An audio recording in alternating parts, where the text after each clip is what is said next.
think it will? No, I do not. My kids go to 2 different schools, so one of my kids are a walker. So I have to get here, get my child off a bus, and then I have to walk and get the next child. So people came together from different organizations to support workers' rights, but then of course people have their own interests and everything. So let me ask you this, why City Hall? Why it was almost like a barricading in front of City Hall? Well, we actually came to speak to our elected officials, but we were denied access into the building, so that's why we ended up congregating outside. Black representation in the transit network plan. I want an explanation of why the GRTC updated their civil rights policy so they can impact more black and low-income people.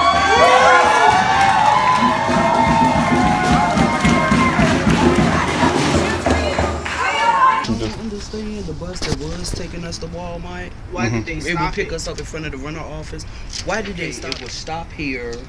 It would stop in Fairfield. They claimed that people stopped using it as much when they bumped it up to $4. It was, to me, that was good too, because it was a lot of old people out here that was catching that bus. Because you got your senior citizen that having a hard time getting to the market. It's nothing around here. Those stores on the corner just ripping them off, and then they don't have everything that they need. So therefore, to have someone like that where either they can ride with you or you go and pick up what they need, that would be an excellent thing, and I know that they will really appreciate it. I have to pay people to take me with no income. And you know, they do say that lower income people pay more of a percentage of their income to transportation. This bus will no longer be coming this way. This bus will no longer be coming this way. It'll be way down there, and it will no longer go this way. So all of these residents here will be experiencing a lower level of transit. They use the bus? Yeah, to make groceries. Is something wrong with that? No, exactly. But if you're getting on the bus with like groceries, 20 bags, and you got the kids, like what you gonna do with everything, you know? Exactly. That is too much. They probably say that's too much stuff to even get on the bus. One stop here, you're gonna be walking with them groceries, you and the kids, then you got another stop. So. And you know they planning on taking the bus from right here. Did you know that? Nobody knows. Nobody knows. I ain't know. That is another impact that is occurring primarily to the low-income people in the city of Richmond. In the fall, their plan is to make it so that any bus that you get on leaving Fulton, you have to purchase a transfer to get out of your community. Check it out for yourself how they're trying to take away bus coverage. Because I don't want the residents, my neighbors, to be adversely impacted, you know, by any decisions that are made without their input. Because we can see that that's becoming an issue with us not having the people's input when we think we might be making decisions in their best benefit, you know, but that ain't what it ends up being. So I want to make sure that the community is involved and they know what's going on every step of the way, you know, before any action is taken. So yeah, right now I'm in talks with a couple of the agencies in the city to see what the plan is going to be. It's not round, it's not foundation, so really you could kick this real hard. Right, because it's not stable, and the whole thing will come down. Right. The cable. Right. This was actually the first resident that I documented stuff from, this house right here, this unit. So it angered me.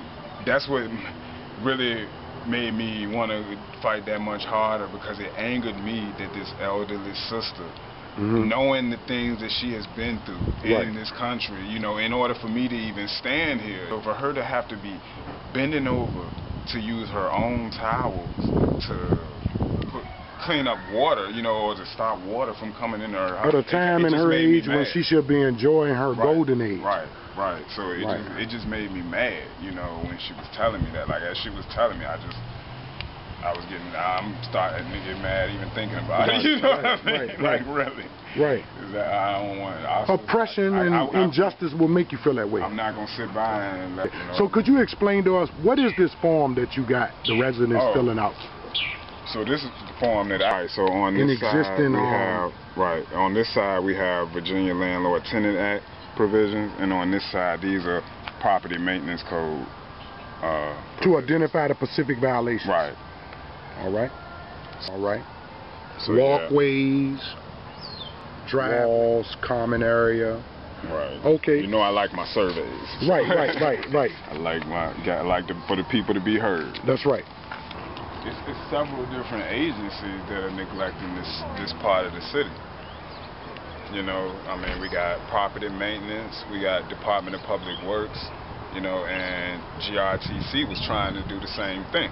You know what I'm saying? Trying to exclude this community. Right. So that's why I see these different policies and practices, you know, or non-compliance with policies and practices when they all like are impacting like just one community. You know, it's just layer after layer of oppression. That's how I view it, you know. So I think it's important that we provide the media, you know, so that we know the right narrative. You know what I mean? We're not gonna spin it. That bus stop, they had planned on taking it away, but you know, I was able to go door to door around here, and the people that were willing to give their comment, you know, that they were a part of us being able to affect policy in the city.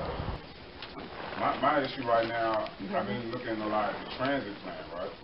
And there's this issue about the Fairfield Court having their bus taken away, and Creighton Court is going to have their bus taken away if the plan goes through. The community had concerns about this one bus carrying people from Churchill, Creighton, Fairfield, and also Venable Street, and that bringing people from different, you know, maybe areas that are beefing and stuff in contact with each other.